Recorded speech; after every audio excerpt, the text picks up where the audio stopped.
បាទសូមជម្រាបសួរទៅដល់មិត្តភ័ក្តិនៅក្នុង Facebook ទាំងអស់បាទគឺមានមួយបទទៀតហើយបាទហើយបទនេះគឺជារឿងរ៉ាវរបស់បងប្រុសម្នាក់ដែលមានឈ្មោះថាមេតប្រុសតួបាទគឺគាត់បានឆាត់មករូបខ្ញុំបាទគឺគាត់សរសេរអក្សរមកប្រាប់ពីរឿងរ៉ាវរបស់គាត់គឺមានន័យថា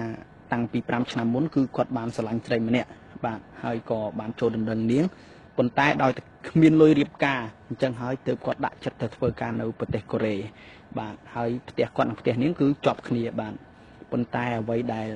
គាត់ឈឺចិត្តនោះគឺគាត់ត្រឡប់មកវិញបាទគឺនាងបានសុំគាត់បែកដោយគ្មានហេតុផល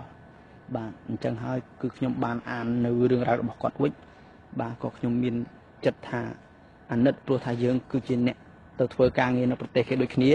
មិនថាតែនៅកូរ៉េឬក៏នៅថៃទេបាទគឺសិតតែជាបងប្អូនខ្មែរយើងបាទគឺខ្ញុំឃើញអញ្ចឹងហើយអញ្ចឹងខ្ញុំក៏សម្រេចចិត្តតែងបទនេះជូនទៅគាត់អញ្ចឹងសូមមិត្តទាំងអស់រីករាយស្ដាប់កំសាន្តបាទតើចង់ដឹងថាតើខ្ញុំតែងឲ្យគាត់នេះបាទពីរោះឬក៏មិនពីរោះអញ្ចឹងរីករាយស្ដាប់ទាំងអស់គ្នាណាបាទតែតែងឲ្យមិត្តស្ដាប់ហើយបាទបំបត្តិការអបសុកបាទ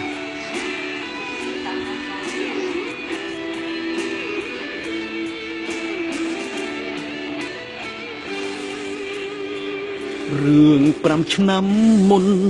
តូចតនអូននៅចាំទីបងនឹងមាសមេមានឈ្មោះជាគូដនដឹងគ្មានប្រាក់រៀបការតើបងដាក់ចិត្តខំប្រឹងមានតែចាក់ស្រុកពេលនឹងទៅធ្វើការនៅឯកូរ៉េអូននៅស្រុកខ្មែរប្រាប់ថាសុំរៀនបន្តបងគិតថាល្អក៏ព្រមតាមចិត្តពុំងារមិនដែលបារម្ភព្រោះអីផ្ទះយើងក្បែរគ្នាតែបេះដូងត្រូវក្រំគ្រាពេលដែលបងត្រឡប់មកវិញឮពាក្យអូនប្រាប់ឈឺចាប់ស្ទើរស្លាប់ទៅហើយឲ្យកាត់ចិត្តទៅបងអើយវាចប់ហើយរឿងស្នេហ៍កន្លងបងនេះឆ្ងល់ណាស់មិនធ្លាប់ធ្វើខុសឆ្គងផងមិនដែលជាបានស្រស់នួនល្អងសុំបែកបងទាំងគ្មានហេតុផល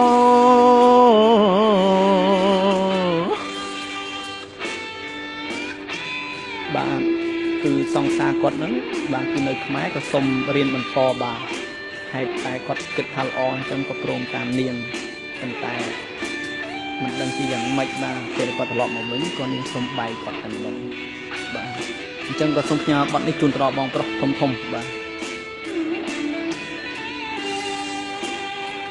អូននៅស្រុកខ្មែរប្រាប់ថាសុំរៀនបន្តបងគិតថាល្អក៏ព្រមតាមចិត្តពុំងារមិនដែលបារម្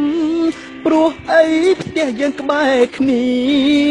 តែបេះដូងត្រូវក្រំគ្រាពេលដែលបងត្រឡប់មកវិញឮពាក្យអូនប្រាប់ឈឺចាប់ស្ទើរស្លាប់ទៅហើយឲ្យកាត់ចិត្តទៅបងអើយវាចប់ហើយរឿងស្នេហ៍កន្លងបងនេះឆ្ងល់ណាស់មិនធ្លាប់ធ្វើខុសឆ្គងផងមិនដេចបានជាស្រស់នួនល្អងសុំបែកបងទាំងគ្មានហេតុផលបងនេះឆ្ងល់ណាស់មិនធ្លាប់ធ្វើខុសឆ្គងផងមិនដេចជាបានស្រស់នួនល្អងសុំបែកបងទាំងគ្មានហេតុផល